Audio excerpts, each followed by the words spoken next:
अथ मन्त्रपाठः।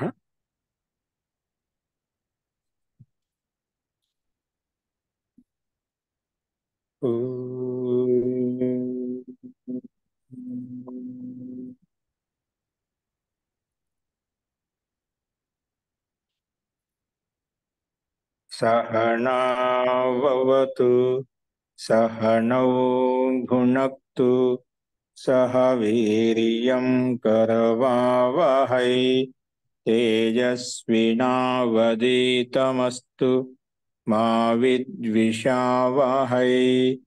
ओम शांति शांति शांति।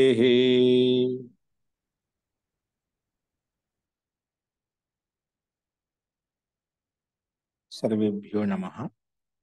అందరికీ నమస్కారం అండి। మనము చాంద్రోగ్యోపనిషత్తులో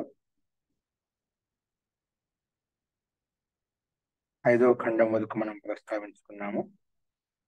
అక్కడ మనము బ్రహ్మాండం ఏదైతే ఉందో అది పిండంలో ఉంది, పిండం ఏదైతే ఉందో అది బ్రహ్మాండంలో ఉంది అని చెప్పుకున్నాం। అంటే ఏదైనా వస్తువును బయట ఎలాగా చూస్తున్నామో అదే వస్తువును లోపల కూడా చూడవచ్చు। బ్రహ్మాండంలో ఏ పదార్థాలను ఏ వస్తువులను చూస్తున్నామో ఆ పంచభూతాలతో పిండం కాబట్టి అవన్నీ కూడా మనం పిండంలో కూడా మనం ప్రత్యక్షం చేసుకోవచ్చు, ప్రత్యక్షం తెలుసుకోవచ్చు। కాబట్టి ఈ స్థూల జగత్ అంతా కూడా ఏదైతే మనకు కనిపిస్తుందో లోపల సంకల్పమయం చేత సూక్ష్మ జగత్తును, స్థూల జగత్ ఏ విధంగా ఉందో అలాగే ఈ పిండంలో సూక్ష్మ జగత్తును కూడా మనం, అంటే స్థూలంగా ఉన్న జగత్ అంటే సూక్ష్మ రూపంలో కూడా మనం పిండంలో మనము ఉపాసనా పద్ధతి ద్వారా, ఆత్మ జ్ఞానం ద్వారా, హృదయాకాశంలో ఉన్నటువంటి ఆత్మ యొక్క దర్శనం ద్వారా, సంకల్పం ద్వారా మనం తెలుసుకోవచ్చు అని చెప్పి ఇక్కడ పిండంలో ఉన్న సూక్ష్మ జగత్తును కూడా మనం దర్శించుకోవచ్చు అని చెప్పి ఇక్కడ మనం ఈ 5వ ఖండంలో చెప్పుకున్నామట। అస్తు, ఇప్పుడు ఈ షష్టమ ఖండం చూడండి। 6వ ఖండంలో ఇక్కడ ఆత్మ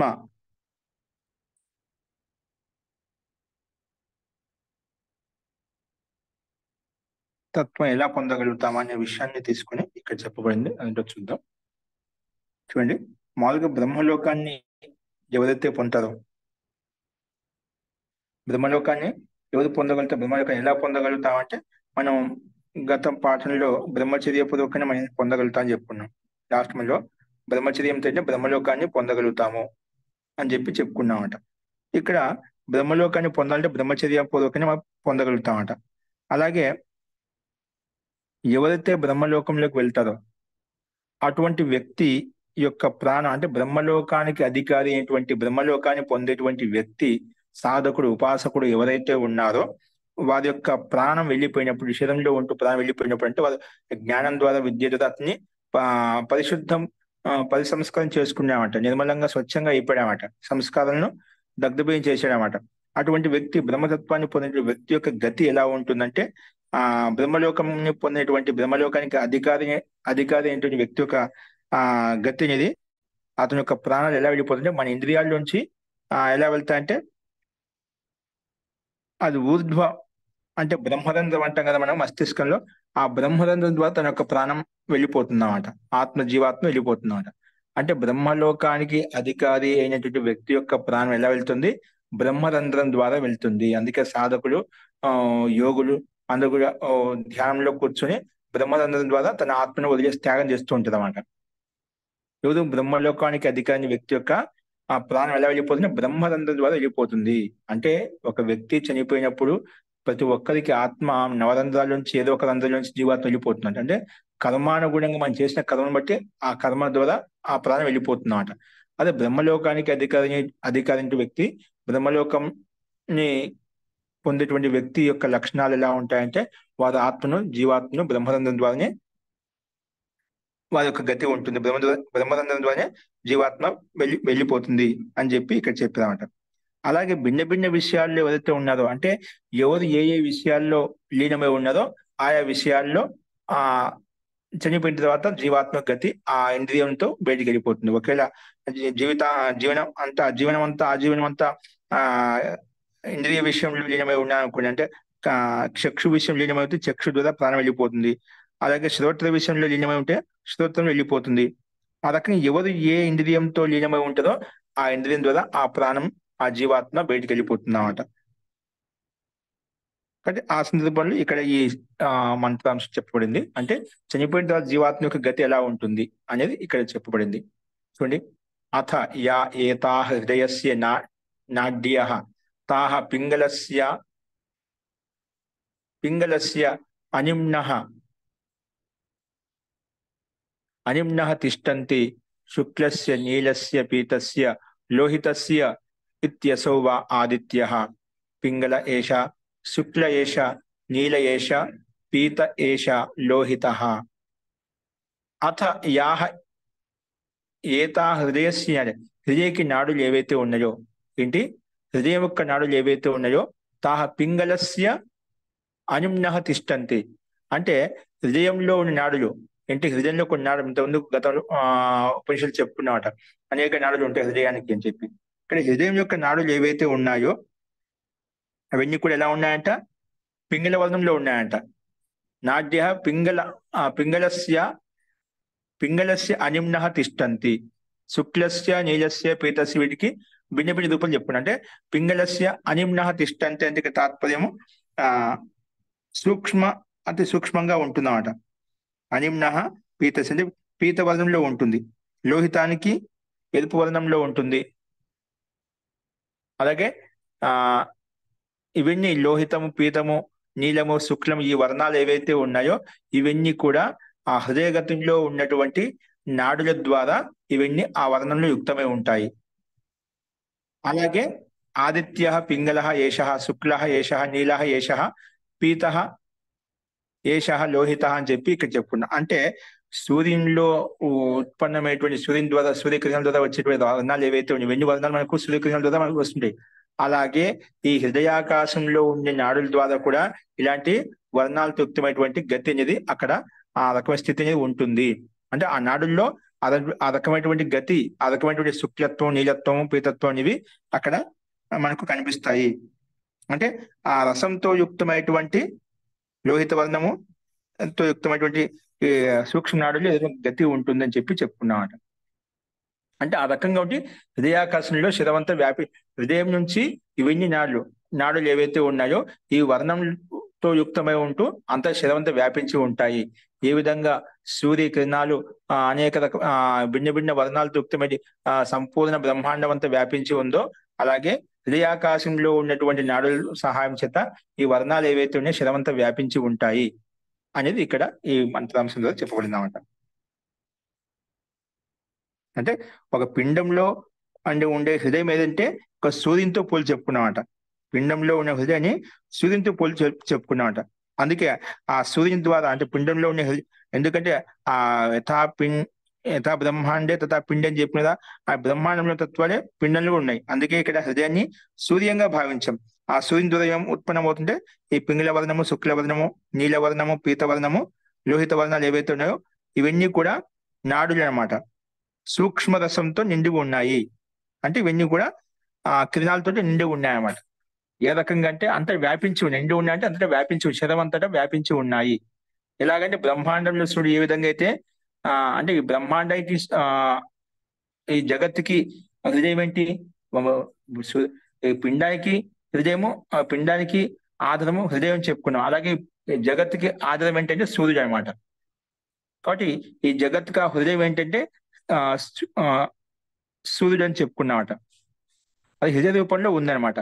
అక్కడ సూర్యుడి నుంచి ఏ విధంగా కిరణాలు మనకు ఉత్పన్నమవుతున్నాయో అలాగే ఇక్కడ కూడా వ్యాపిస్తున్నాయి. పిండాలు కూడా ఇదే విధంగా అర్థం చేసుకోవాలి. నాడుల మాధ్యంతో మనకు గతినిస్తున్నాయి. సూర్యకిరణాల మాధ్యంతో ఏ విధంగా సంపూర్ణ జగత్తుకి ఆ సూర్యకిరణాల ద్వారా అనేక ప్రాణులకు, అనేక జీవులకు, అనేక వనస్పతులకు ఏ విధంగా ప్రాణం గతి ఉత్పన్నమవుతుందో, గతి అనేది కలుగుతుందో, అలాగే హృదయాకాశంలో ఉన్నటువంటి నాడుల సహాయం చేత మన శరీరంలో ఆ పిండంలో గతివిధి మనకు కనిపిస్తున్నాయి అనే అంశాన్ని ఇక్కడ మనం తీసుకున్నాం అన్నమాట. అలాగ చెప్పిన తర్వాత తద్యత, అది ఎలాగంటే ఏ విధంగా అంటే దానికి ఉదాహరణ చూపిస్తున్నారు.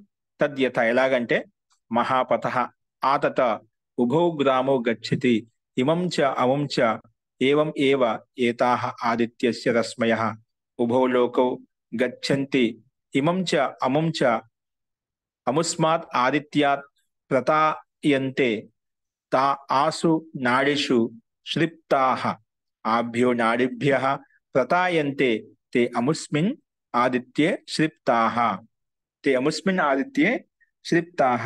ఇక్కడ ఏమంటున్నా అంటే ఒక మహాపథం అంటే ఒక మహాన్ మార్గం అట. తద్యథ ఎలా అంటే మహాపథ ఆతత అంటే ఒక మహామార్గం మనకు కనిపిస్తున్నమాట. ఆ మార్గం నుంచి ఏమవుతుంది, ఆత ఉభౌ గ్రామం గచ్చతి. ఈ మహామార్గం అనేది 2 గ్రామాలకు వెళ్తుందంట. అంటే ఒక చిన్న గ్రామానికి వెళ్తుంది, పెద్ద గ్రామానికి వెళ్తుందంట. అంటే అదే ఒక మహాన్ మార్గం ఉందంటే ఆ మార్గంలో అనేక గ్రామాలు, అనేక నగరాలు మనకు అన్ని ఎదురవుతూ ఉంటాయట. అంటే అనేక మార్గాలను అనేక మార్గాల వైపు తీసుకెళ్తున్నామట. అంటే ఒకే గ్రామం ఇప్పుడు ఈ మార్గం అయితే ఈ గ్రామానికనే కాకుండా అంత ముందుకు తీసుకెళ్లిపోతున్నామట. అందుకే ఉభౌ గ్రామో గచ్చతి ఇమం చ అముం చ ఏవ ఏతాః ఆదిత్యస్య రశ్మయః. అలాగే ఇప్పుడు ఏ విధంగా దగ్గర ఉన్నటువంటి గ్రామానికి దూరంగా ఉన్న గ్రామానికి తీసుకెళ్తుందో ఇదే విధంగా ఆ సూర్యుని యొక్క కిరణాలు కూడా ఆ పిండంలో బ్రహ్మాండంలో అంటే పిండి రూప లోకానికి బ్రహ్మాండ రూప లోకానికి 2 వైపులా విస్తరిస్తాయన్నమాట. అంటే ఈ బ్రహ్మాండం సూర్యుని ద్వారా బ్రహ్మాండం అంతా కూడా కిరణాలు వ్యాపిస్తున్నాయి. అలాగే సూక్ష్మంగా కూడా మన పిండంలోకి ప్రవేశిస్తున్నాయి కిరణాలు కూడా. ఈ విధంగా ఒక మహాపథం యొక్క మార్గము 2 వైపులా అన్ని 2 గ్రహాలకు ఏ విధంగా వెళ్ళిపోతుందో అలాగే మహామార్గం అనేది అలాగే సూర్యకిరణాలు కూడా బ్రహ్మాండవంతులు విస్తరిస్తున్నాయి, అలాగే పిండంలో కూడా విస్తరిస్తున్నాయి. అందుకే ఏవమేవ ఆదిత్యస్య రశ్మయః. ఏ విధంగా అయితే మహాపథం మహామార్గం ఏ విధంగా 2 గ్రామాలకు వైపు వెళ్తుందో అలాగే ఏవమేవ అలాగే ఆదిత్యస్య రశ్మయః సూర్యుని యొక్క కిరణాలు కూడా ఉభౌ లోకో గచ్చంతి ఇమం చ అమం చ అంటే ఈ లోకానికి శరీరంలో ఉండే లోకానికి అలాగే పిండంలో బ్రహ్మాండంలో లోకానికి కూడా విస్తరిస్తాయి కిరణాలు లాంటివి నాడుల మాధ్యంతో. అలాగే అముస్మాత్ ఇది ప్రతాయంతే తా ఆసు నాడిసు శ్లిప్తాః ఆభ్యో నాడిభ్యః ప్రతాయంతే. అంటే ఏ కిరణాల ద్వారా అయితే ఎంత బ్రహ్మాండం మీద విస్తరిస్తాయో వ్యాపిస్తాయో లోకంతో వ్యాపిస్తాయో అదే నాడుల ద్వారా మళ్ళీ సూర్యునిలోకి వెళ్ళిపోతాయన్నమాట. అంటే ఆదాన ప్రదానం జరుగుతూ ఉంటుందన్నమాట. అక్కడి నుంచి రావడం అదే నాడుల మాధ్యంతో అదే కిరణాల మాధ్యంతో మళ్ళీ ఆ గతి మళ్ళీ సూర్యునిలోకి వెళ్ళిపోవడం అన్నమాట. అలాగే శరీరంలో ఉండేటువంటి హృదయాకాశం అయితే ఉందో ఆ హృదయాకాశంలో ఉన్నటువంటి నాడుల ద్వారా అంత శరీరం వ్యాపిస్తుంది, మళ్ళీ అక్కడి నుంచే హృదయంలోకి ప్రవేశిస్తుంది. అంటే ఆదాన ప్రధాన క్రియ అనేది నిరంతరంగా కొనసాగుతూ ఉంటుంది. ఆదాన ప్రధాన క్రియ అనేది నిరంతరం కొనసాగుతూ ఉంటుంది. కాబట్టి ఏ నాడుల మాధ్యంతో ఏ కిరణాల మాధ్యంతో ఆ గతి విస్తరిస్తుందో అలాగే అదే నాడుల మాధ్యంతో మళ్ళీ అక్కడికే ఆ సూర్యునితోటి హృదయాకాశంలో ఉన్నటువంటి తత్వంతో యుక్తమై ఉంటాయి. అంటే ఈ రకంగా ఆదాన ప్రధాన క్రియ నిరంతరం కొనసాగుతూ ఉంటుంది అని చెప్పి ఈ మంత్రంలో తెలుస్తుంది. इस विषय में यह दृष्टांत है कि जिस प्रकार ఇది కాదు जिस प्रकार कोई विस्तीर्ण महापथ इस और उस दोनों गांव को जाता है उसी प्रकार यह सूर्य की किरणें इस पुरुष में और उस आदित्य मंडल में दोनों लोकों को प्रविष्ट है. అంటే ఈ లోకంలో ఆదిత్య మండలంలో కూడా అంతటా విస్తరించి ఉన్నాయి, ప్రవిష్ట ఉన్నాయి. వే నిరంతరం ఇస్ ఆదిత్య సే నికలి హే అవన్నీ కూడా సూర్యుని ద్వారా విస్తరిస్తున్నాయి, ఈ నాడుల్లో వ్యాపించి ఉన్నాయి. అలాగే ఈ నాడులతోటే ఉత్పన్నమవుతున్నటువంటి కిరణాలు ఏవైతే ఉన్నాయో అవే ఆదిత్యులు కూడా వ్యాపించి ఉన్నాయి. అంటే యథా పిండే తథా బ్రహ్మాండ అనే విధంగా అంతటా స్థూల జగత్తులో సూక్ష్మ జగత్తులు కూడా ఆ సూర్యకిరణాలు వ్యాపించినాయి. మళ్ళీ అందులో వాటి ద్వారా మళ్ళీ అదే విధంగా ప్రవేశిస్తుంటాయి, సూర్యుని ప్రవేశిస్తుంటాయి, హృదయాకాశంలో తత్వం కూడా ప్రవేశిస్తుంటాయి. ఒక రకంగా ఆదాన ప్రధానంతో నిరంతరంగా విస్తరించి ఉన్నాయని చెప్పి మనం చెప్పుకున్నాం.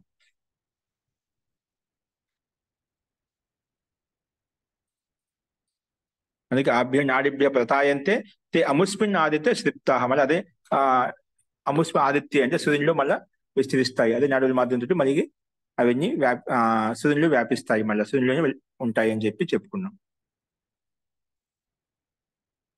అంటే ఎక్కడి నుంచి అయితే కిరణాలు ప్రసరిస్తాయో మళ్ళీ అక్కడికే వెళ్తారన్నమాట. ఎక్కడి నుంచే నాడుల మాధ్యంతో హృదయాకాశం నాడుల మాధ్యంతో ఏ విధంగా మొత్తం విషయం వ్యాపిస్తుందో మళ్ళీ అవి అక్కడికి వెళ్తాయి. దీన్ని ఆదాన ప్రధానంగా చెప్పుకున్నాం అన్నమాట. నెక్స్ట్ చూడండి.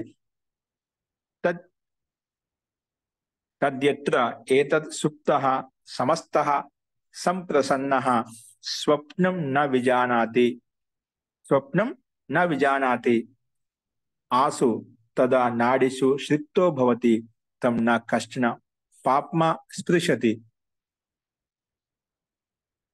తేజసాహిత సంపన్నో భవతి. అటువంటిప్పుడు అతడు తేజస్సు యుక్తుడు అవుతాడంట. అంటే ఎప్పుడైతే ఈ జీవాత్మ నిద్రపోతూ ఉంటుందో, అంటే స్వప్నావస్థలో ఉండదన్నమాట. ఎప్పుడైతే మనిషి యోగి వ్యక్తి ఎవరైతే ఉన్నారో, సాధకుడు ఎవరైతే ఉన్నారో, నిద్రపోయేటప్పుడు అతను పూర్తిగా ఆ సుషుప్తి అవస్థలోకి వెళ్ళిపోయాడు, గాఢ నిద్రలోకి వెళ్ళిపోయాడు అనమాట. అక్కడ ఎటువంటి స్వప్న అంటూ కళ అంటూ ఏమీ లేదన్నమాట. ఆ సమయంలో ఆ సుషుప్తి స్థానంలో అతనికి ఆ హృదయ ఆకాశంలో ఉన్న నాడులు ఏవైతే ఉన్నాయో, అంటే సూక్ష్మ నాడులు ఏవైతే ఉన్నాయో అవి ఇటు అటు వ్యాపించి ఉండవట. అవి సమస్తంగా ఆ బ్రహ్మతోనే లీనమై ఉంటాయన్నమాట. అంటే అప్పుడు ఆ నాడుల మాధ్యంతో మనకి గతివిధి ఏది కనిపిస్తుందో అక్కడ అవన్నీ ఉండవు. ఎప్పుడైతే గాఢంగా బాగా నిద్రపోయినప్పుడు ఏ ఇంద్రియాలు పనిచేయమాట, అవన్నీ సమస్తంగా ఏకీభావంగా ఉంటాయన్నమాట. అప్పుడు వ్యక్తి ప్రసన్నంగా ఉంటాడనమాట. ఎప్పుడు ప్రసన్నంగా ఉంటాడు, ఎప్పుడు సుషుప్తి అవస్థలో ఉన్నప్పుడు, బాగా నిద్రపోతున్నప్పుడు ఆ వ్యక్తికి అత్యంత ఆనందంలో బ్రహ్మలో లీనమై ఉంటాడు. మనం చెప్పుకున్నాం సుషుప్తి ఆ మోక్షేసు బ్రహ్మరూపత అని చెప్పుకున్నాం. సుషుప్తి అవస్థలు ఇలా ఉన్నప్పుడు అన్ని ఇంద్రియాలు శాంతంగా ఉంటాయి కాబట్టి, అప్పుడు సమస్తంగా ఉంటాయి కాబట్టి ప్రసన్నంగా ఆనందంగా ఉంటాడు. అందుకే పరమాత్మ యొక్క ఆనందంలో ఓతప్రోతమై ఉంటాడు అనమాట. ఆ సమయంలో అత్యంత ఆనంద స్థితి కలుగుతుంది అన్నమాట. ఆ సమయంలో హృదయం యొక్క నాడులు ఒక గతి అనేది ఎక్కడ ఉన్నదో అక్కడే ఉంటుంది, సమస్తంగా ఉంటుంది అన్నమాట. అంటే ఆ సమయంలో ఆ స్థితిలో ఆ ఆత్మను, ఆ జీవాత్మను ఎటువంటి పాపాలు కానీ ఎటువంటి దోషాలు కానీ స్పృశించాయన్నమాట. ఎందుకంటే ఆ సూర్యుని యొక్క కిరణాలు ఏవైతే ఉన్నాయో నాడుల్లో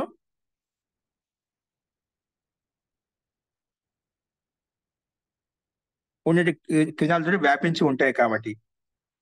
ఇక్కడ చూడండి, తేజసాహి సదా సంపన్నో భవతి. ఎప్పుడు, ఎందుకంటే ఆ తేజస్తో సంపన్నుడే ఉంటాడనమాట. ఆ సమయంలో ఎప్పుడైతే ఆ సుషుప్తి అవస్థలో ఉంటాడో ఆ కిరణాలన్నీ కూడా, తేజస్సు యొక్క కిరణాలు కూడా అవన్నీ కూడా ఆ ఆత్మలో సంపన్నమై ఉంటాయి అన్నమాట, ఓతపోతమై ఉంటాయి. అలాగే పిండంలో కూడా ఆ హృదయాకాశంలో నాడుల ద్వారా ఏదైతే క్రియ గతి నడుస్తుందో అవన్నీ సమాహితంగా ఉంటాయి కాబట్టి, ఆ సమస్తంగా ఉంటాయి కాబట్టి అక్కడ శాంతంగా ఆనందంగా ఉండగలుగుతాడని చెప్పి ఇక్కడ చెప్పుకున్నాం. అంటే మనకు ఈ స్వప్నాలు కళలు ఏవైతే వస్తున్నాయో, మన మనసు అత్యంత చాంచల్యంగా ఉన్నప్పుడు ఏమవుతుందంటే అది ఏదో రకమైన స్వప్నావస్థ, లేదో మనం ఊహించుకునేటివి మనం ఎంతైతే ఊహించినో అది కరెక్ట్ గా అదే విధంగా దానికి ముందడుగు వేయాలి, ఏమి ఆలోచించగలుగుతాం, ఏమి చేయగలుగుతాం. అది మనం ఒక సంకల్పం చేస్తే ఆ సంకల్పం ఇలాగే జరుగుతుంది, ఇదే విధంగా మనం ప్రత్యక్షంగా చేసినట్లు ఇలాగే చేస్తామట. ఆ రకంగా చేసినట్లు అలాగే గతివిధి మొత్తం మనకు కళ రూపంలో తిరుగుతూనే ఉంటుంది అన్నమాట. అంటే అలాగా మనసు గతిశీలంగా ఉన్నప్పుడు, ఎక్కువ చాంచల్యంగా ఉన్నప్పుడు ఈ కళలు ఎక్కువగా వస్తుంటాయి అన్నమాట. నిజంగా ఇలా జరిగిందేమో అంటే నిత్యం మన చుట్టూ ఉన్నటువంటి వ్యక్తులు, సంబంధికులు ఎవరైతే ఉన్నదో, ఏవైతే ఎక్కువ విషయాన్ని ఆలోచిస్తున్నామో అవే విషయాలు మన చుట్టూ తిరుగుతూ ఉంటాయని. అదే ఒక వ్యవస్థీకరణ పూర్వకంగా నీకు కనిపిస్తూ ఉంటాడు, నిజంగా ఇలా జరిగింది, ఇలా చేశా అని చెప్పి నీకు కనిపిస్తూ ఉంటాయన్నమాట. అది అత్యంత ఎక్కువగా వస్తున్నట్లయితే, అతిగా వస్తున్నట్లయితే అది మన మనసు అశాంతంగా ఉంది కాబట్టి ఆ అశాంత కారణంగా సుషుప్తి అవస్థ లేదన్నమాట. అందుకే ఆ నాడుల్లో గతివిధి నిరంతరం కొనసాగుతుంది కాబట్టి స్వప్న రూపంలో వస్తుంటుంది. కానీ సుషుప్తి అవస్థలో మాత్రము అలా గాఢంగా నిద్రపోయి ఉంటాడు కాబట్టి అక్కడ ఈ నాడుల్ని గతిశీలంగా పనిచేయమాట. సూర్యకిరణాలు కూడా అవి సమస్తంగా ఉంటాయి, అందులో లీనమై ఉంటాయి, ఎక్కడ ఉండాలో అక్కడే ఉంటాయి అన్నమాట అనే విషయాన్ని ఇక్కడ చెప్పారు. ఐసి అవస్థ में जिस समय वह सोया हुआ था, ఏ అవస్థ అతను బాగా నిద్రపోతున్నాడో, బాగా లీనమై ఉన్నాడో, खुद सम्यक प्रकार से प्रसन्न होकर स्वप्न नहीं देखता. ఆ సమయంలో బాగా నిద్రపోతూ ఎటువంటి కళలను చూడడు. ఆ సమయంలో నాడియో మే చలా జాతా హై. ఎప్పుడు ప్రసన్నంగా అత్యంత యుక్తంగా ఉంటాడో ఆ సూర్యకిరణాలు ఏవైతే ఉన్నాయో ఆ నాడుల సహాయం చేత అప్పుడు ఆత్మలో లీనమై అవుతాయన్నమాట. ఎప్పుడైతే ఈ రకమైన స్థితి ఉంటుందో అటువంటి వ్యక్తికి ఎటువంటి పాపం కానీ ఎటువంటి దోషాలు కానీ యుక్తం కావు, అంటే స్పర్శించమన్నమాట. అంటే ఇవన్నీ తేజస్సు ద్వారానే, సూర్యకిరణాల ద్వారానే, బ్రహ్మాండంలోని సూర్యుని యొక్క కిరణాల ద్వారానే అవన్నీ ఆత్మలు అన్నాడు సహాయం చేసి విస్తరిస్తాయి, ఆత్మతో యుక్తమై ఉంటాయి. కాబట్టి అక్కడ అత్యంత తేజవంతంగా ప్రసన్నవంతంగా ఉంటాడు, ఆనందంగా ఉంటాడని చెప్పి ఈ యొక్క అభిప్రాయాన్ని ఇక్కడ వ్యక్తం చేశారు. అలా చెప్పిన తర్వాత అథ యత్ర ఏతద్ అబలిమానం నీతో భవతి తం అభితః ఆసీనాః ఆహుర్ జానాసి మాం జానాసి మాం ఇతి స యావద్ అస్మాత్ శరీరాత్ అనుత్క్రాంతో భవతి తావత్ జానాతి. అది ఎప్పుడైతే అప్పుడు సక్రియంగా ఉంటుంది కాబట్టి మనం అక్కడ అందరూ సుషుప్తి అవస్థలో ఉన్న గాఢ ఆ, ఆనందంగా సంతోషంగా ఉన్నాం, శక్తితో యుక్తమై ఉన్నాం కాబట్టి అక్కడ స్థితి ఉన్నతంగా ఉంది, శ్రేష్టంగా ఉంది, గతిశీలంగా ఉంది, ఆనందంగా ఉంది అన్నమాట. ఎప్పుడైతే ఆత్మ నిర్బలంగా ఉంటుందో, శరీరం దుర్బలంగా ఉంటుందో, ఆ దుర్బలంగా ఉంటుందో ఆ సమయంలో ఏంటంటే అథ ఎత్ర ఏతద్ అబలిమానం నీతో భవతి అంటే శరీరం యొక్క స్థితి అతి దుర్బలంగా ఉంది అంటే నీరసంగా ఉన్నమాట. ఆ స్థితిలో అప్పుడు ఆ యొక్క స్థితిని చూసి ఆ శరీరం యొక్క అవస్థను చూసి అందరూ ఏమంటారంటే ఆ తమ అభిత ఆసీన, అతని చుట్టూ ఉన్నటువంటి ఆసీన కూర్చున్నటువంటి వ్యక్తులు, సంబంధికులు, బాంధవులు ఎవరైతే ఉన్నారో ఆహురు వాడిని వచ్చి అడుగుతున్నామట. జానాసిమాం జానాసిమాం ఎందుకు రోగావస్థలో ఉన్నప్పుడు ఆ నిర్బలంగా ఉన్నప్పుడు వ్యక్తి ఇతరుని కూడా గుర్తించలేకుండా ఉంటాడు. నన్ను గుర్తుపట్టావని చెప్పి అడుగుతూ ఉంటామట. అంటే ఆ స్థితి అతనికి ఆ రకంగా ఆ గతి సంచయం అక్కడ లేదన్నమాట, శరీరం లోపల లేదన్నమాట. సూర్య కిరణాల యొక్క గతివిధి ఏదైతే ఉందో, ఎటా పిండంలో బ్రహ్మాండంలో ఏ విధంగా చెప్పుకుంటున్నామో అక్కడి నుంచి పిండం ద్వారా వచ్చేటువంటి కిరణాలే ఆ శరీరంలో బ్రహ్మాండంలో వచ్చే కిరణాలు శరీరంలో కూడా వ్యాపించి విస్తరించి ఆ గతిని ఇస్తూ ఉంటాయన్నమాట. అందుకే నిర్బలంగా ఉన్నప్పుడు ఆ స్థితిలో ఆ గతి అనేది లేదు కదా, ఆ నాడుల యొక్క స్థితి అనేది నిర్వీర్యంగా నిర్జనం అయిపోయింది కాబట్టి అప్పుడు చాలా మంది నువ్వు నన్ను గుర్తుపట్టావు అని చెప్పి అడుగుతూ ఉంటాం. అది ఎంతవరకు ఉంటుంది? యావత్ అస్మాత్ శరీరాత్ అనుక్రాంతో భవతి తావత్ జానతి. ఆ వ్యక్తి జప్తకు మన శరీరంలో ఆత్మ యొక్క గతి అనేది నిరంతరం కొనసాగుతూ ఉంటుందో, యావత్ అస్మాత్ శరీర అనుత్క్రాంత, ఎప్పటి దగ్గర మన శరీరం ఆత్మ జీవాత్మ వెళ్ళిపోదో అప్పటి వరకు మనం గుర్తుపడుతూ ఉంటాం అండి. ఇతను గమనిస్తూ ఉంటాం, గుర్తుపడుతూ ఉంటాం. తావత్ జానాతి, అప్పుడు తెలుసుకుంటూ ఉంటాడు. తర్వాత ఏమి తెలియదు అన్నమాట. ప్రాణం వెళ్ళిపోయినప్పుడు, ఉత్క్రాంతమైనప్పుడు ఏమీ తెలియదు. అందుకే ఏ జీవాత్మ యొక్క శరీరం దుర్బలంగా ఉంటుందో, దుర్బలత్వం పొందుతాడో ఆ సమయంలో అతని నాలుగు వైపులో ఉన్నటువంటి బాంధవులు ఏదైతే ఉన్నదో నన్ను గుర్తుపట్టదా అని చెప్పి అడుగుతూ ఉంటారు.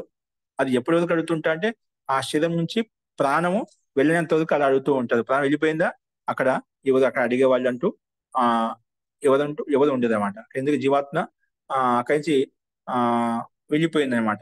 అక్కడ ఆ గతి ఆ స్మరణ అనేది ఏం పనిచేది కాబట్టి ఆ వ్యవహారం అనేది అక్కడ ఉండదు అనమాట. అది కాబట్టి శరీరం నుంచి వెళ్ళినంత వరకు మనం ఇలాంటి వ్యవహారం చేస్తాము అనే విషయాన్ని చెప్పుకున్నాం. ఫస్ట్ ఇలా చెప్పిన తర్వాత అథ ఎత్ర ఏతద్ అస్మాత్ శరీరాత్ ఉత్క్రామం అథ ఏతత్ ఏవ రశ్మిభిర్ ఊర్ధ్వం ఆక్రామతే స ఓమితి వా అద్ధ మీయతే స యావత్ విక్షిప్యతే మనస్తావద్ ఆదిత్యం గచ్చతి ఏతద్వై ఖలు లోకద్వారం విదుషాం ప్రపదనం నిరోధో అవిదుషాం. అథ ఎత్ర ఏతద్ అస్మాత్ శరీరాత్ ఉత్క్రామతి అంటే ఎప్పుడైతే అథ ఎత్ర ఏతద్ అస్మాత్ శరీరాత్ ఉత్క్రామతి, ఏ సమయంలో అయితే ఈ ఆత్మ అనేది అస్మాత్ శరీరాత్ ఈ శరీరం నుంచి వెళ్ళిపోతుందో, ఎప్పుడైతే ఏ శరీరం నుంచి అయితే జీవాత్మ వెళ్ళిపోతుందో అథ ఏతైః ఏవ రశ్మిభిర్ ఊర్ధ్వం ఆక్రామయతే అంటే ఈ రశ్మి కిరణాల ద్వారానే, అంటే ఈ నాడుల ద్వారానే ఊర్ధ్వం అంటే పై వైపుకు ఆక్రమతే అంటే వెళ్ళిపోతుంది. అంటే ఎవరైతే ఏ శరీరంలో అయితే ఆత్మ శరించి వెళ్ళిపోతుందో ఏతైః ఏవ అంటే ఇంద్రియముల ద్వారా, ఏతైః ఏవ కిరణాల ద్వారా అంటే నాడుల ద్వారా ఊర్ధ్వం అంటే పై వైపు ఆక్రమతే వెళ్ళిపోతుంది. సహ సహ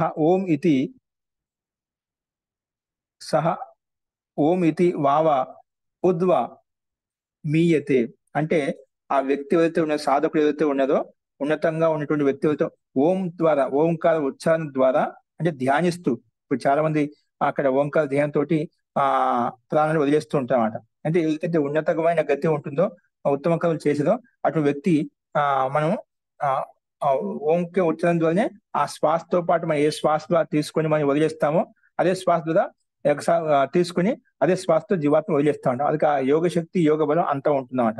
అదొక ఓం ఇది ఆ అంటే ధ్యానిస్తూ ఓంకారం ద్వారా ధ్యానిస్తూ నిశ్చయపూర్వకంగా ఆ పైవైపు అంటే సుషుమ్న నాడి ద్వారా మనకి ఎందుకు హృదయాలు నాడులు సూక్ష్మంగా ఉంటాయన్నమాట. ఆ సుషుమ్న నాడి ద్వారా ఆ ప్రాణత్యాగం చేస్తాడనమాట. అంటే ప్రాణం వదిలేస్తాడు. ఆ శక్తి యోగ బలం అతనికి ఉంటుంది. సహా యావత్ క్షిప్యతే మనః, అంటే ఎప్పుడైతే అతని యొక్క మనసు ఆ అందులో లీనమై ఉంటుందో అంతఃకరణ అది ఆ అక్కడ ఉంటుంది. తర్వాత ఎప్పుడు క్షీణిస్తుందో అక్కడ నష్టమైపోతుంది. అందుకే యావత్ క్షిప్యేత, అంటే ఎప్పటివరకైతే ఉంటుందో మనసు,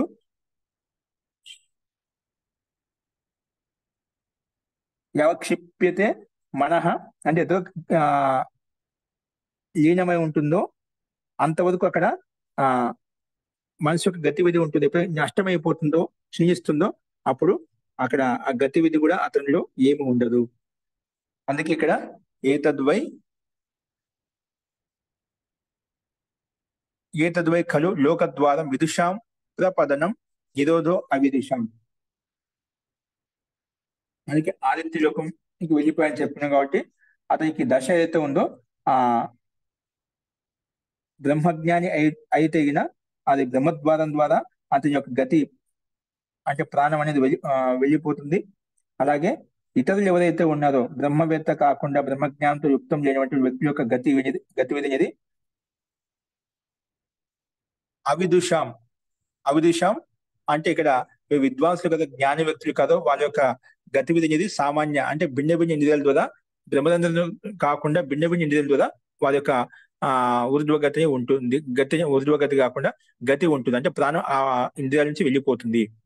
కాబట్టి మనం ఇక్కడ ఈ బ్రహ్మజ్ఞానం కలిగిన వ్యక్తులు ఓంకారం ద్వారా తన ఆత్మను ఆ ఇప్పుడు జీవాత్మ అయితే ఉందో ఆ బ్రహ్మం ద్వారా వెళ్ళిపోతుంది. ఆ రకమైన శక్తి ద్వారా వాళ్ళు ఆ ఆ మాధ్యంతో వెళ్ళిపోతుంది అనమాట. అదే భిన్న భిన్న కర్మల ద్వారా ఏ కర్మలతో యుక్తమై ఉన్నదో ఆ కర్మానుగుణంగా ఆయా ఇంద్రియాల నుంచి ఆ జీవాత్మ వెళ్ళిపోతుంది. అందుకే లోకద్వారం విదుషాం ప్రపదనం ఆ నిరోధో అవిదుషాం, అంటే లోకద్వారం అనేది విద్వాంసకైతే బ్రహ్మలోకానికి ప్రాప్తి కలుగుతుంది. అవిద్వానులకు నిరోధ స్థానం అంటే ఇక్కడే సాంసారిక లోకంలో భిన్న భిన్న కర్మల్లో భిన్న భిన్న యోనిలో భిన్న భిన్న పశు పక్షి క్రిమి కీటకాల్లో జన్మ తీసుకుంటూ ఉంటారు. అందుకే లోక ద్వారా విదుషాం ప్రపదనం అవిదుషాం నిరోధ. నిరోధ అంటే ఆ బ్రహ్మలోక గతి ఉంటుంది, దానికి విపరీతమైన గతి ఉంటుంది, సంసార గతి ఉంటుంది. సంసారంలో భిన్న భిన్న ఆ యోనిలోకి వెళ్ళి జన్మను కర్మానుగుణంగా జన్మ తీసుకుని ఆ కాలాన్ని గడుపుతూ ఉంటారు అనమాట. ఆ రకమైన శరీరం తీసుకుని ఆ సంసారంలో ఉండే దుఃఖాలతో యుక్తమై ఉంటుందని చెప్పి ఇక్కడ మనకు కనిపిస్తున్నమాట ఈ మంత్రాంశం ద్వారా. అందుకే తదేష శ్లోక శతం చ ఏకాచ శతం చ ఏకాచ హృదయస్య నాడ్య తాసాం మూర్ధానం అభినిశ్చిత ఏక తయోః ఊర్ధ్వం ఊర్ధ్వం ఆయన్ అమృతత్వమేతి విశ్వం అన్యో ఉత్క్రమణే భవంతి. అందుకే ఈ శ్లోకం ఏం చెప్పబడుతుందంటే శతం చ ఏక శతం చ ఏకాచ అంటే 101. శతం అంటే 100, ఏక అంటే 1. 101 హృదయస్య నాడ్య, హృదయానికి 101 నాడులు ఉన్నాయంట. హృదయస్య శతం చ ఏకాచ హృదయస్య నాడ్య తాసం ఆ 101 నాడులలో సూక్ష్మాత్ నాడులు ఉంటాయి కదా, ఆ నాడుల్లో మూర్ధానం అభినిశ్రిత ఏక, ఆ నాడుల్లో ఒక నాడి మూర్ధ వైపు వెళ్తున్నమాట. హృదయం యొక్క 101 నాడుల్లో ఒక నాడు ఎలా ఉంటుంది, ఊర్ధ్వగతి వైపు ఉంటుంది. మిగతా నాడులు అన్ని భిన్న భిన్న ఇంద్రియాల వైపు ఉంటాయన్నమాట. అంటే అంతటి వ్యాపించున్నాయి. అదే ఆ నాడులు ఏవైతే ఉన్నాయో అంతటి వ్యాపించినాయి, కానీ ఒక నాడు ఎలా ఉంది, బ్రహ్మానందం వైపు వ్యాపించి ఉందన్నమాట. అందుకే తాసాం అంటే ఆ నాడుల్లో మూర్ధానం అభినిశ్రిత ఏక, ఒక నాడి మాత్రం మూర్ధ అంటే బ్రహ్మరంధ్రం వైపు ఉందన్నమాట. తయోహు ఊర్ధ్వం తయోహు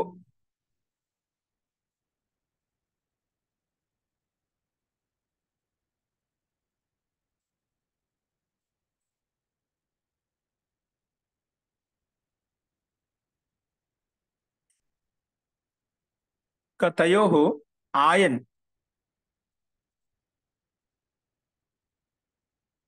తయోః ఊర్ధ్వం ఆయన్ ఊర్ధ్వం,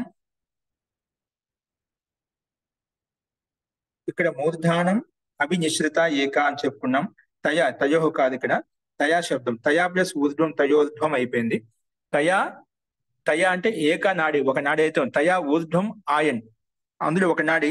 తయా ఊర్ధ్వం ఆయన్ అంటే చనిపోయిన తర్వాత అమృతత్వం ఏతి. ఊర్ధ్వం అంటే అమృతత్వాన్ని పొందగలుగుతుంది. తయా ఏక అంటే ఒక నాడి మాత్రం ఊర్ధ్వం ఆయన్ అంటే ముందు పైకి వైపు వెళ్తూ అమృతత్వం ఏతి, అమృతత్వం వైపు వెళ్ళిపోతుంది.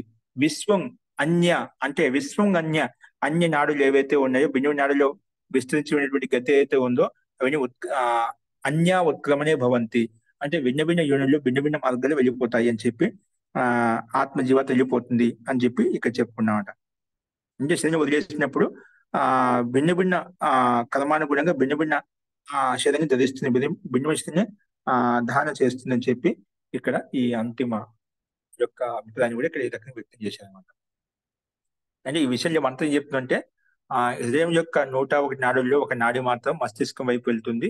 ఆ మస్తిష్కం యొక్క గతివిధి ప్రాణం వదిలేస్తుందో వాళ్ళు బ్రహ్మలోకాన్ని పొందగలుగుతారు. అదేవిధంగా వాళ్ళకి గతి ఊర్ధ్వగతి ఉంటుంది.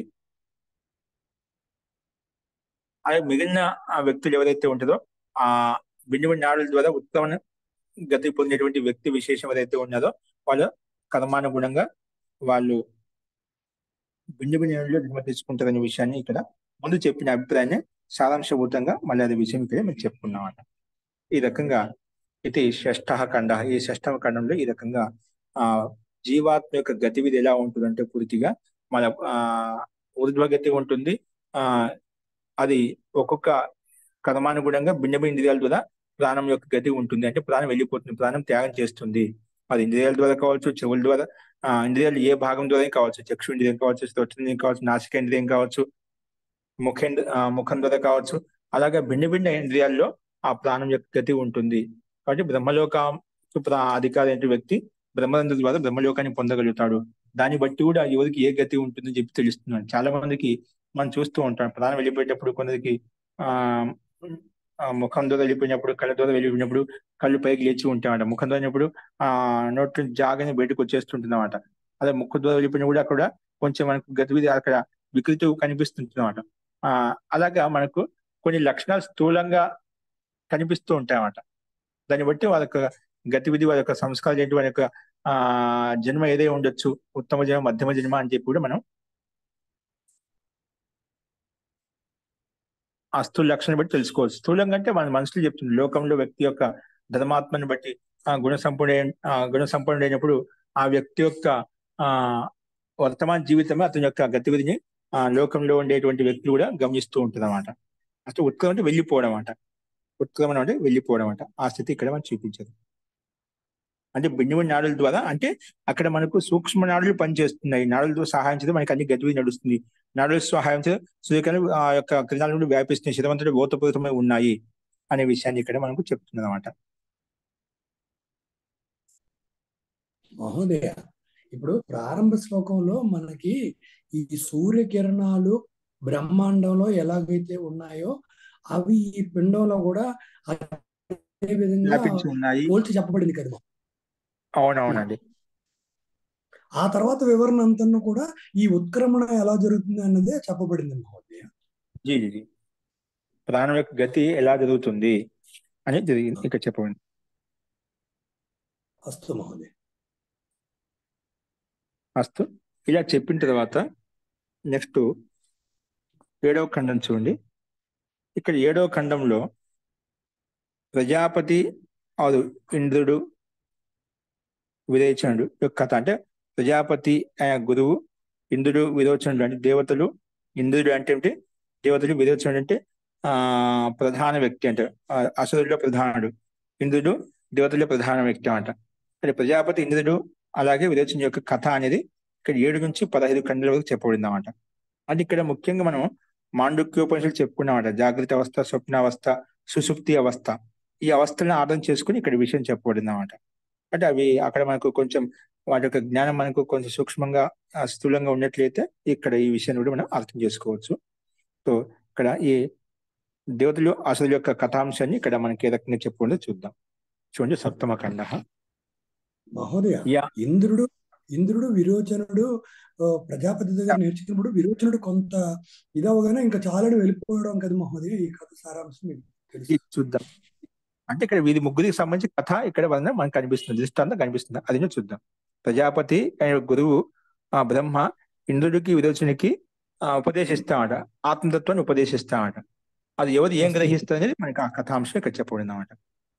చూడండి, య ఆత్మ అపహత పాప్మ విజరో విమృత్యు విశోకో విజిగిత్సో అభిపాసః సత్యకామః సత్యసంకల్పః సో అన్వేష్టవ్యః స విజిజ్ఞాసితవ్యః స సర్వాంశ్చ లోకాన్ ఆప్నోతి సర్వాంశ్చ కామాన్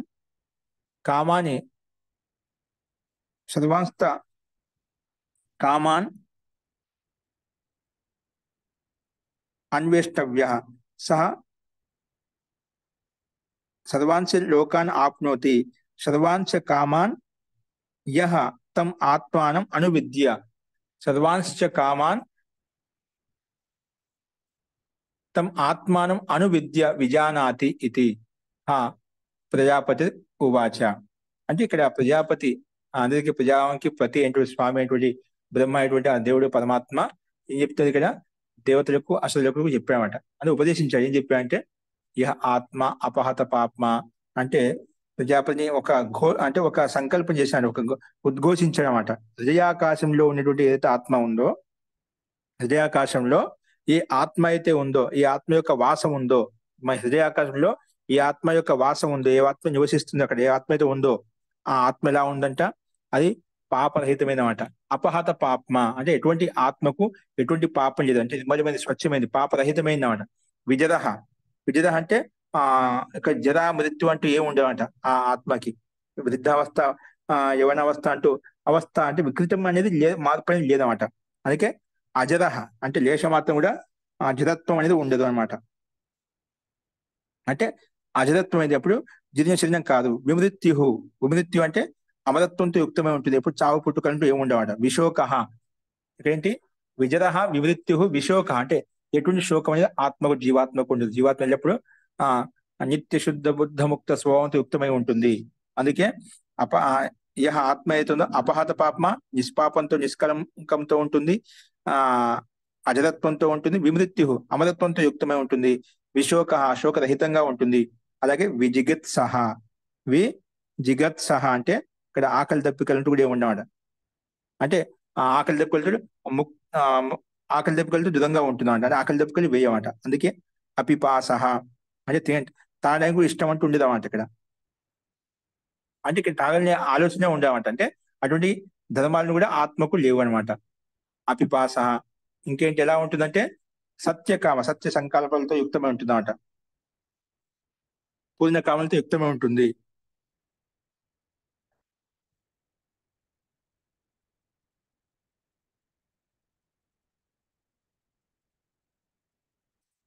సత్య సంకల్పంతో సత్యకామంతో యుక్తమై ఉంటుంది అన్నమాట.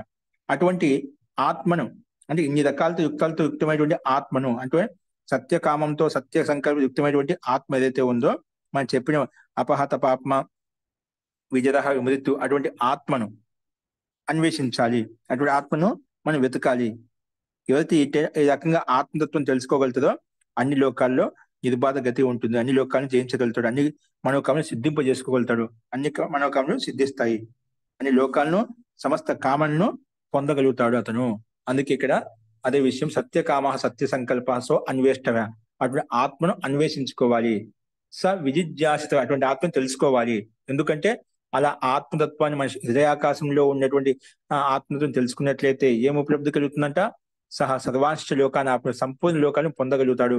సర్వాంశ కామాన్ తమ ఆత్మను అనన్విద్య విజానాతి అంటే అన్ని లోకాన్ని తెలుసుకుంటుందో అటువంటి వ్యక్తికి సమస్త లోకాలను జయించుకునే శక్తి సామర్థ్యం వస్తుంది అని ప్రజాపతి ఈ రకంగా వాళ్ళని ఉద్ఘోషించారన్నమాట.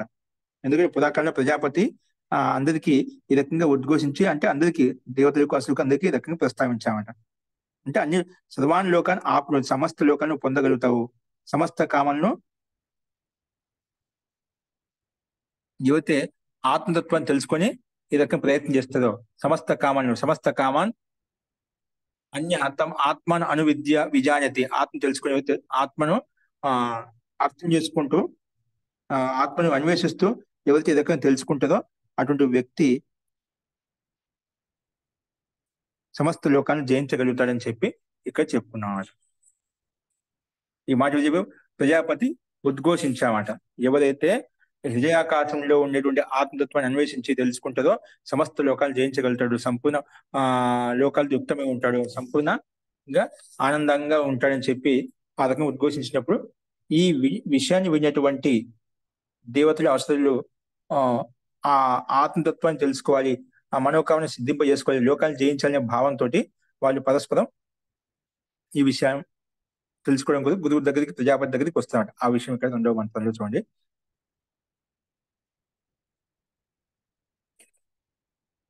తద్ ఉభయే దేవ అసురాః ఉభయే దేవ అసురాః అనుబుబుధిరే తే ఊచురు తే ఊచుః హంత తం ఆత్మానం అన్విచ్ఛామో యం ఆత్మానం అన్విష్య సర్వాశ్చ లోకాన్ ఆప్నోతి సర్వాశ్చ కామానితి ఇంద్రో ఏవ దేవానాం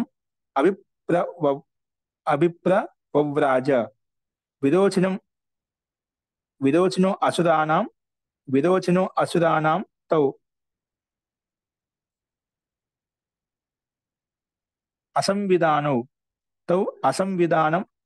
అసంవిధానౌ ఏవ సమిత్పాణిః ప్రజాపతిం సకాశం అజగ్మతుః.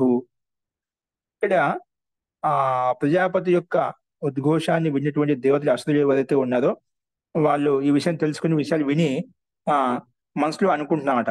మనసులోనే ఇద్దరు అనుకుంటున్నారు. ఎవరు? దేవతలకు రాజు అయినటువంటి ఇంద్రుడు, అసురులకు ప్రధానంగా ఉన్నటువంటి విరోచనుడు. మనసులో అనుకుంటున్నామట. ఏమనుకుంటున్నా అంటే ఇక్కడ ఏ తత్వాన్ని అయితే పొందిన ఏ ఆత్మను తెలుసుకుంటామో, హృదయాకాశంలో ఉండే ఆత్మను తెలుసుకుంటామో సమస్త లోకాలను జయించగలుగుతాము, సమస్త కామాలతో యుక్తమై ఉంటాము అని చెప్పి భావించి ఆ దేవతలకు ముఖ్యమైనటువంటి ఇంద్రుడు, అసలుకు ముఖ్యమైన విరోచనుడు ఇద్దరు కూడా ఆత్మను వెతకడం కొరకు బయలుదేరిపోతాడు. అంటే ఒకరికొకరు తెలియకుండానే సమిధన ఆత్మతో తెలుసుకోవాలని ఏదో విన్నారనమాట. ఆత్మతత్వాన్ని తెలుసుకోవాలనే భావంతో అటువంటి తిరుగుతూ ఒకరికొకరు తెలియకుండానే ఆ ప్రజాపతి దగ్గరికి వచ్చేస్తాడు. ఆ ప్రజాపతి అయినటువంటి గురువు అయినటువంటి అందరికి గురువు అయినటువంటి ప్రజాపతి ద్వారా తెలుసుకోవాలి, ఆత్మతత్వం తెలుసుకోవాలి, సంపూర్ణ మనోకామని సంపూర్ణ లోకాలు జయించుకోవాలనే భావంతో వీళ్ళు ఆ ప్రజాపతి దగ్గరికి తెలియకుండా సమితి తీసుకుని గురువు గారి దగ్గరికి వచ్చేస్తున్నమాట. ఆ విషయాన్ని ఇక్కడ అందుకే తదు ఉభయే దేవాసురాః అనుబుబుధిరే తెలుసుకునేదన్నమాట ఈ విషయాన్ని, ఆయన చేసిన ఉద్ఘోషాన్ని. తే ఊచు అందుకే అంటున్నారు అంత తమ ఆత్మానం అన్వేచ్ఛామ ఆత్మను తెలుసుకుందాము, ఏమో ఆత్మానం అన్వేష్య ఆత్మను తెలుసుకుని సర్వాంశ లోకాన్ని ఆప్నోతి సంపూర్ణ లోకాన్ని పొందగలుగుతాము, సర్వాంశ కామాన్ ఇది సంపూర్ణ కామాన్ని కూడా పొందగలుగుతాము. ఇంద్రోహ ఏవ దేవానం అభిప్రవవ్రాజ విరోచనో అసురానాం తౌ అసంవిధానం ఏవ. ఇక విరోచనుడు దేవతను ఇంద్రుడు వీళ్ళిద్దరు అక్కడికి చేరుకున్నామట. తౌ అసంవిధానం ఏవ ఇద్దరు ఒకరికి తెలియకుండానే సమిత్పాణి చర్య సమిత తీసుకుని ప్రజాపతి సకాశం అజగ్ము ప్రజాపతి దగ్గరికి వచ్చేసింది అనమాట. ఇలా చెప్పిన తర్వాత తౌ 32 వర్షాన్ని బ్రహ్మచర్యం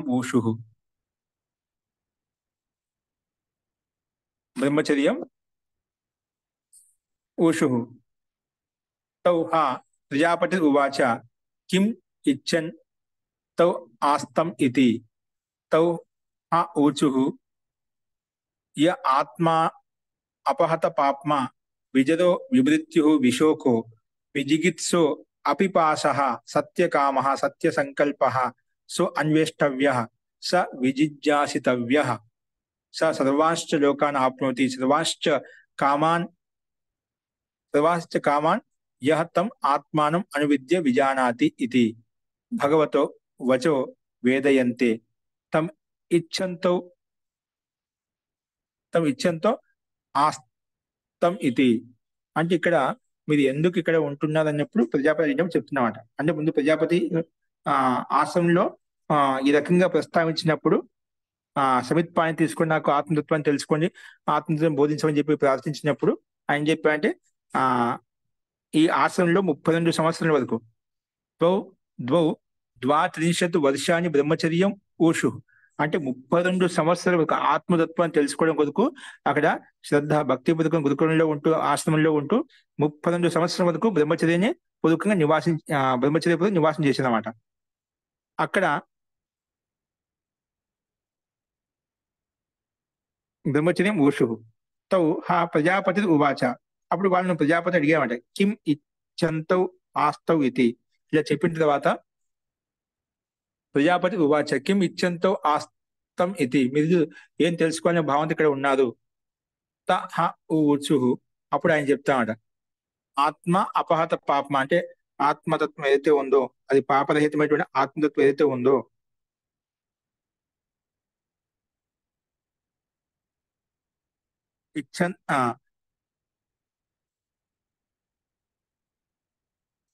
ఆత్మతత్వం తెలుసుకోవడం కొరకు ఆత్మతత్వం ఎలా ఉందంటే అది శోకరహితంగా అమరత్వాన్ని పొంది ఉంది, మృత్యు రహితమైంది, శోకరహితమైంది. అటువంటి విజిగిత్స మన అక్కడ విజిగిత్స అంటే ముందు చెప్పుకున్నామట. అంటే ఇక్కడ లేశ మాత్రం కూడా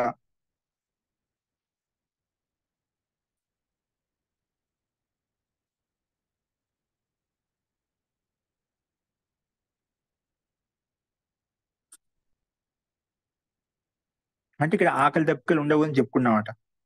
ఈ శోకరహితంగా ఉంటే విజిగత్సహ అంటే ఆకలి దప్పికలు అంటూ అదే బాధించవు, వాటితో ముక్తుడే ఉంటామట. ఆ సందర్భంలో ఇక్కడ కూడా అదే విధంగా ఇక్కడ 32 సంవత్సరాలు అక్కడ ఉన్న తర్వాత ప్రజాపతి వచ్చి మళ్ళీ వాళ్ళని అడుగుతున్నామట.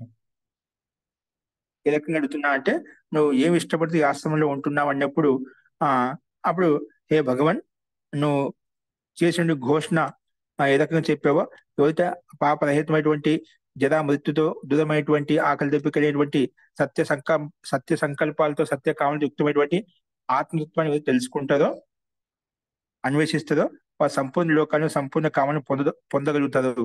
అందుకే ఆత్మతత్వం తెలుసుకోవడం కొరకు ఈ ఆశ్రమంలో మేము ఉంటున్నాము. అందుకే హే భగవ వచో వేదయంతేది వేదను అరకంగా ఉద్ఘోషించావో తమ ఇచ్చంతో వాటిని తెలుసుకోవడం కొరకు ఆస్తమితి ఆశ్రమంలో ఉంటున్నాము అని చెప్పి ముందు చెప్పి అపిపాస సత్యకామ సత్య సంకల్పాసో అన్వేష్టవ్య నువ్వు చెప్పేవదా అదే తెలుసుకోవాలని చెప్పి విజిజ్ఞాసితవ్య అని చెప్పి అటు తెలుసుకునే వ్యక్తికి సర్వాంశ లోకాన్ సర్వాంశ కామాన్ ఆప్నోతి అని చెప్పుకున్నాం. అందుకే ఆత్మతత్వం తెలుసుకోవడం కొరికే ఈ ఆశ్రమం నివసిస్తున్నాము అని చెప్పి అంటే 32 సంవత్సరం వరకు చెప్పిన తర్వాత 32 సంవత్సరాల తర్వాత మళ్ళీ వచ్చి గురువు వచ్చి అడుగుతున్నాడు ఎందుకుంటున్నా అంటే ఈ రకంగా నువ్వు చెప్పారు కదా దాన్ని తెలుసుకోవడం కొరకు ఈ ఆశ్రమంలో ఉంటున్నాము అని చెప్పి ఈ రకంగా ప్రస్తావిస్తున్నాం. అప్పుడు తౌహా ప్రజాపతి ఉవాచ యా ఏషో అక్షిణి పురుషో దృశ్యతే ఏష ఆత్మ ఇది. ఉవాచ ఏతద్ అమృతం ఏతద్ అభయం ఏతద్ బ్రహ్మ ఇది అథ యో అయం భగవో అప్సు పరిఖ్యాయతే యశ్చ అయం ఆదర్శే కథమే ఏష ఇత్యేష ఏవ ఏషు సర్వేషు అంతేషు పరిఖ్యాయత ఇది ఉవాచ. అంటే ఇప్పుడు ఈ రకంగా తెలుసుకున్న తర్వాత నేను ఆశ్రమంలో ఎందుకుంటున్నా అడిగినప్పుడు 32 సంవత్సరాల తర్వాత ఆ గురుగా ప్రజాపతి జరిగినప్పుడు మేము పాపరహితమైనటువంటి భయరహితమైనటువంటి ఆ శోకరహితమైన ఆత్మని తెలుసుకోవడం కొరకు మేము వచ్చాము, అందుకే ఇక్కడ ఉంటున్నాం అని చెప్పినప్పుడు దానికి ఆ రకాన్ని తెలుసుకున్నటువంటి ప్రజాపతి మళ్ళీ ఉపదేశించామట. ఏం చెప్పాడు అంటే తౌహ ప్రజాపతి ఉవాచ వాళ్ళది ప్రజాపతి చెప్పినప్పుడు ఆ ప్రజాపతి ఏ రకంగా ఉపదేశించాడంటే యా ఏషో అక్షిణి పురుషో దృశ్యతే ఇక్కడ ఎవరి కళ్ళల్లో అయితే నేత్రంలో అయితే పురుషో దృశ్యతే నీ కళ్ళలో మన ప్రతిబింబం కనిపిస్తుందా, ఏదో అక్షిణి పురుషో దృశ్యతే ఎవరి కళ్ళలో అయితే ఎవరికి పురుష యొక్క రూపం కనిపిస్తుందో స ఆత్మ అయితే నీ మన కళ్ళలో కళ్ళు పెట్టి చూసినప్పుడు మనము ఇతరులను చూసినప్పుడు కళ్ళు చూసినప్పుడు మన ప్రతిబింబం మన ముఖం ఎలా ఉందో అలాగే కనిపిస్తూ ఉంటుందన్నమాట. అదే ఆత్మ. అది ఎక్కడ ఉంటుంది, దగ్గర స్థానం వేసుకుందా, అది మొత్తం ప్రతిబింబం అంట, చేతి పట్టుకుంటే రాదనమాట. ఏష ఆత్మ ఇది ఆ ఉవాచ ఏతద్, అదే అమృతత్వం, ఏది భయరహితమైనటువంటిది, ఎల్లప్పుడూ శాశ్వతంగా ఉంటుంది, ఇదే బ్రహ్మ. అందుకే ఆ ఉవాచ ఏతద్ అమృతం, ఏతద్ అభయం, ఏతద్ బ్రహ్మ ఇది. అందుకే ఇదే భయరహితమైనటువంటి బ్రహ్మతత్వము. యో అయం భగవో, అప్పుడు మళ్ళీ అంటున్నాడు, యో అయం భగవో అప్సు పరిఖ్యాయతే. అలాగైతే ఆ నీళ్ళలో కూడా ఆ ప్రతిబింబం కనిపిస్తుంది కదా, నువ్వు కళ్ళలో కనిపించేటువంటి రూపం అయితే ఉందో అది ఆత్మ అంటున్నావు, ఆ రూపం అయితే నీళ్ళలో కూడా కనిపిస్తుంది. అప్సు పరిఖ్యాయతే. అలాగే యశ్చ అయం ఆదర్శే, అలాగే దర్పణలో కూడా మన ప్రతిబింబం కనిపిస్తుంది. కథమే ఏష ఇత్యేష ఓ ఏవేషు సర్వేషు అంతేషు పరిఖ్యాయతే ఇది ఆ ఉవాచ. ఇది నువ్వు ఏది ఆత్మగా తీసుకోవాలి, మన కళ్ళలో కనిపించే పురుషుడు ఏదైతే ఉన్నదో అదే ఆత్మన. అలాంటి ఆత్మ అయితే మనకు నీళ్ళు కూడా కనిపిస్తుంది, అద్దం కూడా కనిపిస్తుంది. ఏది ఆత్మ అని తెలుసుకోవాలంటే అప్పుడు దానికి సమాధానంగా ఇత్యేషు ఏవ ఏవేషు సర్వేషు అంతేషు పరిఖ్యాయతే ఇది ఉవాచ. ఎన్నిట్లో కనిపించేది అయితే ఉందో అదే ఆత్మత్వము. ఇక్కడ అద్దంలో కనిపించేదైనా, నీళ్ళలో కనిపించేదైనా, అలాగే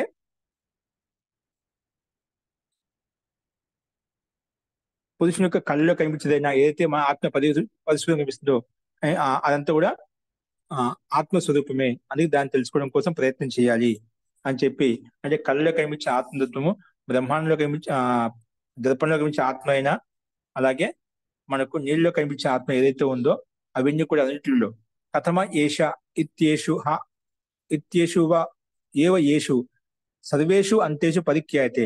అన్నిటిలో ఈ ఆత్మతత్వమే తీసుకోవాలి. అది కళ్ళల్లో కనిపించే ఆత్మైనా, నీటిలో కనిపించే ఆత్మైనా ప్రతిబింబం ద్వారా, అలాగే అద్దంలో కనిపించే ఆత్మ, అదే ఆత్మతత్వం, ఆత్మస్వరూపము, ఆత్మతత్వము. కాబట్టి దాన్ని తెలుసుకో అని చెప్పి ఈ రకంగా ఉపదేశిస్తామట.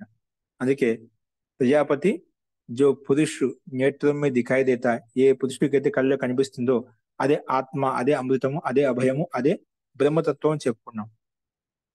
మళ్ళా ఆ సమయంలో ఆ ఇక్కడ వాళ్ళ శిష్యులు అడుగుతున్నాడు, హే భగవాన్, అలాంటి ప్రతిబింబం, అలాంటి ఆ స్వరూపం అన్నప్పుడు నీటిలో కనిపిస్తుంది,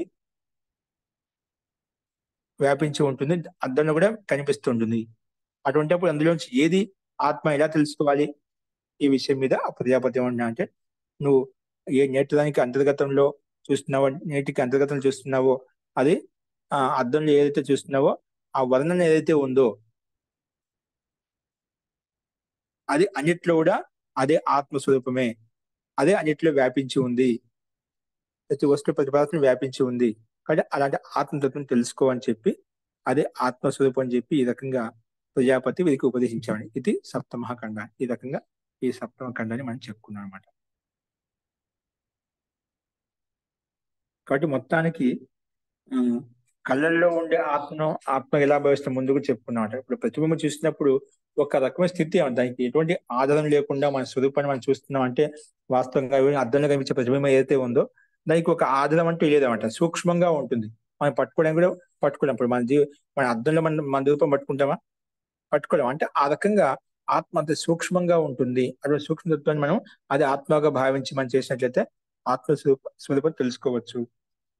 అంటే ఇది ఒక స్థూలంగా ఉన్నటువంటి పదార్థాల్లో ఆ మన ప్రతిబింబాన్ని చూపిస్తూ, మన యొక్క స్వరూపాన్ని చూపిస్తూ ఆత్మ యొక్క తత్వం ఇలా ఉంటుంది అని చెప్పడం కోసం స్థూలాన్ని ఆధారంగా చేసుకొని సూక్ష్మతత్వం చెప్పుకుంటామట. ఇప్పుడు మన సూక్ష్మంగా ఉంది, ప్రతిబింబం అంటే సూక్ష్మంగా ఉంటుందన్నమాట. కాబట్టి దాన్ని మనం తెలుసుకోవడానికి ప్రయత్నం చేసినట్లయితే మనకు ఆత్మానందం కలుగుతుంది, ఆ పరమాత్మక తత్వాన్ని దర్శించుకోవచ్చు అని చెప్పి ఇక్కడ మనకు ఈ మంత్రాంశంలో చెప్పబడ్డాయి అన్నమాట. ఈ రకంగా మనం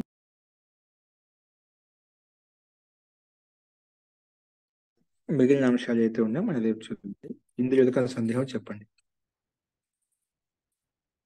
అంటే ప్రజాపతి దగ్గరికి ఇంద్రుడు విరోచనుడు ఒకరికొకరు తెలియకుండా ఆయన ముందు ఉద్ఘోషించామట. ఎవరైతే హృదయాకాశంలో ఉన్నటువంటి ఆత్మతత్వాన్ని తెలుసుకుంటారో వాళ్ళు ఆ అన్ని లోకాన్ని జయించగలుగుతారు, అన్ని మనోకాలను చేసుకుంటారని చెప్పగానే ఆ విషయం విన్నటువంటి ఇంద్రుడు విరోచనుడు ఏదో రకంగా ఆత్మతత్వం తెలుసుకుని ఈ లోకాన్ని జయించుకోవాలి, సంపూర్ణ మనోకాలు చేసుకోవాలని ఆశ అభిలాషతోటి తెలియకుండానే ప్రజాపతి దగ్గరికి వచ్చేసి ఆ రకంగా ప్రార్థించినప్పుడు ఆయన 32 సంవత్సరాలు ఉండమని చెప్తామట. ఆ 32 సంవత్సరాల వరకు నిష్ఠ నియమాలతో ఉన్న తర్వాత ఆ ఆ కొంతకాలం తర్వాత మళ్ళీ వచ్చి ఎందుకు ఇక్కడ ఉంటున్నా అంటే ఈ రకంగా మీరు చెప్పినటువంటి ఆత్మతత్వాన్ని తెలుసుకోవడం కొరకు మేము ఇక్కడ ఉంటున్నాము అన్నప్పుడు అయితే అని చెప్పి ఆ కళ్ళలో ఉండే పొజిటివ్ ఏదైతే ఉన్నదో అదే ఆత్మ తను బ్రహ్మగా భావించి ఉపాసించు అని చెప్పి వెళ్తాడనమాట. తర్వాత ఆ అలాంటి ఆత్మ అంటే అద్దంలో కూడా కనిపిస్తుంది, అలాంటి ఆత్మ నీళ్ళలో కూడా కనిపిస్తుంది. అదేంటి అన్నప్పుడు అది కూడా అన్నిటిలో వ్యాపించి ఉండేటువంటి ఆత్మ అదొకటే. అదే ఆత్మస్వరూపం తీసుకోవాలి. నీళ్ళలో కనిపించేదైనా అద్దంలో కనిపించేదైనా ఈ కంటిలో కనిపించిన ఆత్మస్వరూపం ఏదైతే ఉందో అదే ఆత్మగా భావించి మనం ఉపాసించాలి అన్న అభిప్రాయం ఇక్కడ ఈ రకంగా ఆ ఋషి ప్రస్తావించాడు, ప్రజాపతి శిష్యులు ప్రస్తావించారు అనమాట. అది మనం ఇంతవరకు చెప్పుకున్నాం. నెక్స్ట్ నామకాండం మన తర్వాత చూద్దామండి. అస్తు శాంతి పాఠ.